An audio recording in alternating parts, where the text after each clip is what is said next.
জয় মা সরস্বতী। তো আপনারা এখন দেখতে পাচ্ছেন এই যে সরস্বতী পুজোর থিম। তো ইনি হারমোনিয়াম বাজাচ্ছেন আর পাশে একজন যে আছে সে করতাল বাজাচ্ছে। খুব সুন্দর বানিয়েছি কিন্তু।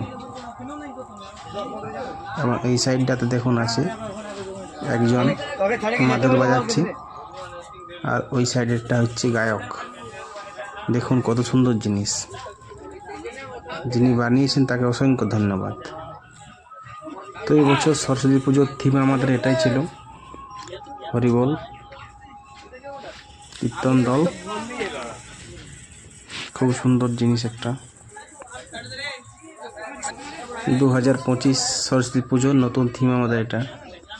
খুবই ভালো লাগলো এবং প্রচণ্ড ভিড় ছিল এখানে। তো চলো, ঠিক আছে, সবাইকে কেমন হয়েছে আপনারা কমেন্ট করে জানান। ধন্যবাদ।